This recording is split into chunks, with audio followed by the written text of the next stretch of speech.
Hi friends, ഇന്നൊരു എരുന്ത് കറി ആയാലോ?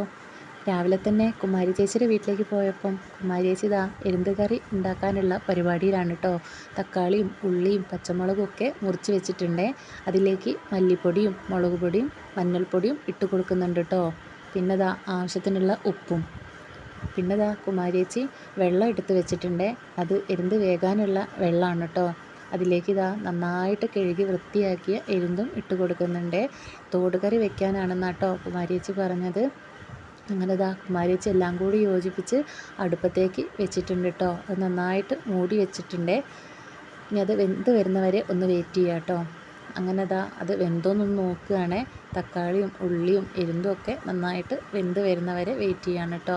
അതിലേക്ക് ഇനി വെന്ത് വന്നപ്പം തേങ്ങ ചേർക്കാൻ വേണ്ടിയിട്ട് പോവുകയാണേ. തേങ്ങയിൽ ചെറിയ ഉള്ളിയും മഞ്ഞൾപ്പൊടിയും ഇട്ടിട്ട് അടിച്ചതാണ് കേട്ടോ. അങ്ങനെ അരപ്പും കൂടി ചേർത്തിട്ട് നന്നായിട്ടൊന്ന് തിളയ്ക്കാൻ വേണ്ടിയിട്ട് വെക്കുകയാണേ. അതിലേക്ക് കുറച്ച് കറിവേപ്പിലയും കൂടി ചേർക്കുന്നുണ്ട് കേട്ടോ. എന്നിട്ട് നന്നായിട്ടൊന്ന് അടച്ച് വെച്ചിട്ട് അതൊന്ന് തിളയ്ക്കുന്ന വരെ വെയിറ്റ് ചെയ്യുക കേട്ടോ. കുറച്ച് കൊച്ചുള്ളി അരിഞ്ഞിട്ട് ഒന്ന് മൂപ്പിച്ചെടുക്കുകയാണ്. അത് നമുക്ക് കറിയിൽ വറവിടാൻ വേണ്ടിയിട്ടാണ് കേട്ടോ. അങ്ങനെ ചെറുള്ളി നന്നായിട്ട് മൂത്ത് വന്നിട്ടുണ്ട് കേട്ടോ. അത് കുമാരി ചേച്ചി കറിയിലേക്ക് ഇട്ട് കൊടുത്തേ. നല്ല അടിപൊളി എരുന്ത് കറിയാണ് കേട്ടോ.